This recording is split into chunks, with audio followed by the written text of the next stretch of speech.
Tenho crises de choro, diz a nota solitária no caderno. As pessoas se organizaram para viver a solidão. Nos primeiros dias, eu caminhei com medo, não tinha ninguém na rua. As bancas de flores, tão comuns aqui, estavam fechadas. Uma delas estava saqueada. Eu achei muito poética essa urgência. Alguém, bem no meio do fim do mundo, definir que a maior prioridade é cercar-se de flores. O planeta todo viveu a passagem de uma estação para outra durante a pandemia.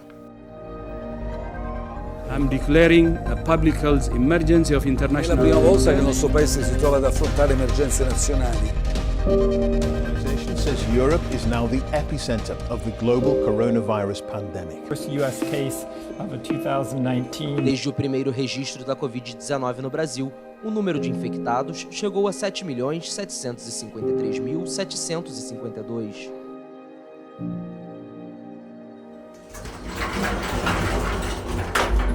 A gente estava morando na Itália há 8 meses, na região da Toscana. Nessa situação de coronavírus foi muito louco, porque a gente não tinha noção do que ia acontecer, a gente subestimou muito o vírus. Enfim, lá na Itália começou a morrer gente pra caramba depois, e a gente foi tomando consciência, né, da gravidade do assunto. Eu não entendi a situação. Eu fui pra Irlanda para fazer um intercâmbio de 3 meses. Apenas 25 dias eu tive normais e os restantes foram todos de lockdown. De fevereiro a gente já escutava algumas coisas do coronavírus e as pessoas já estavam começando a ficar receosas e alarmadas.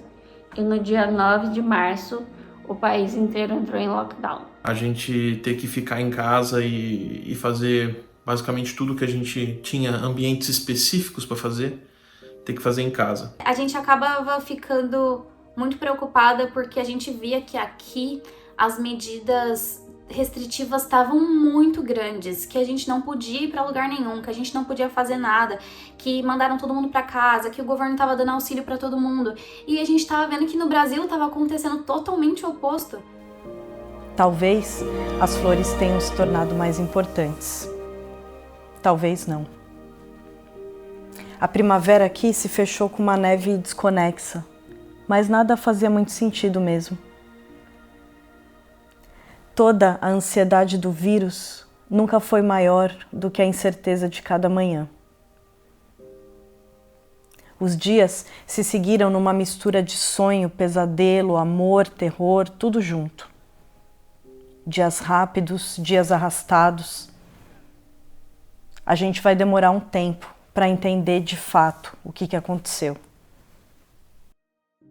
E até o dia que, assim, falaram no jornal, lockdown, ninguém mais pode sair de casa se não tiver um comprovante, uma autocertificação falando que, o que vai fazer, por quê e tal.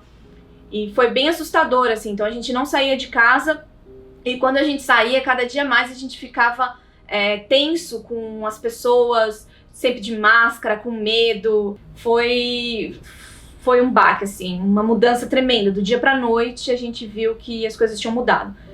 Caixões e mais caixões sendo tirados do hospital e colocados num caminhão do exército para fazer a cremação dos corpos, porque eles não estavam deixando enterrar. E isso castigava muito o psicológico, né? A vontade de ir embora, sozinho num país estrangeiro, sem falar língua.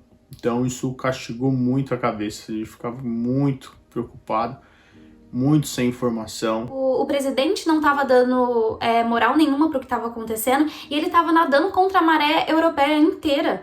Então a gente começou a ficar com medo pelos nossos familiares, porque tava tendo um desencontro ali de informação. A gente aqui morrendo de medo, a gente aqui trancado e lá todo mundo podendo fazer o que quisesse.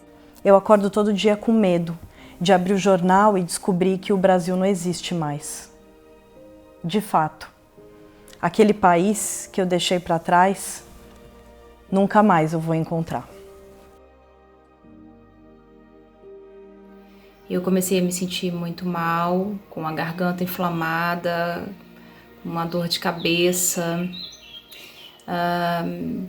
E enfim, comecei a sentir que eu não estava bem na sexta-feira. No sábado, eu já comecei com muitas dores no corpo, não conseguia levantar da cama com aquele sintoma de uma gripe muito, muito forte. Bom, na segunda-feira eu já estava muito mal, tendo muita febre e com todos os sintomas ainda, muitas dores de cabeça. Foi quando eu resolvi buscar assistência médica e pedir para que fosse feito o teste, né, para saber se era corona ou se não. E o meu teste deu positivo no dia 25. Bom, a partir daí eu fui só piorando. Eu tive febre como eu nunca tive em toda a minha vida, nesses 40 anos.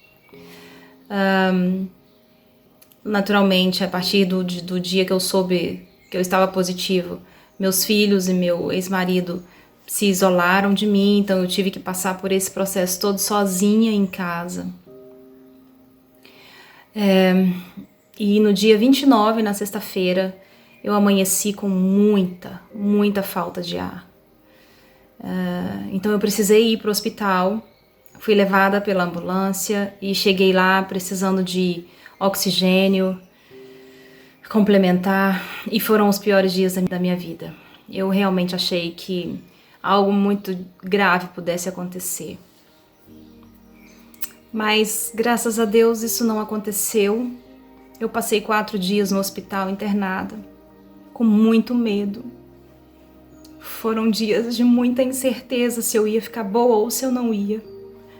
Mas, graças a Deus, eu tô aqui para poder contar para vocês essa experiência.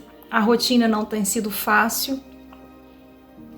E o que mais dói é porque a minha filha também contraiu o vírus, mas com ela foi muito mais leve. Mas eu ainda tô de quarentena e longe do meu filho, sem poder abraçar, sem poder tocar. Isso eu acho que é o mais difícil desse tempo que a gente tem passado. Mas agora é esperar terminar de se recuperar em casa. E eu tô muito agradecida por ter passado por isso e ter podido comemorar meu aniversário hoje com minha filha em casa. E acreditar que tudo isso pode fazer da gente pessoas muito melhores. Saber que nós somos importantes para as pessoas e saber que existem pessoas que são muito importantes para nós. Parabéns pra você nessa data querida. Muitas felicidades, muitos anos de vida. Parabéns para mim nessa data querida. Muitas felicidades, muitos anos de vida. Uhul!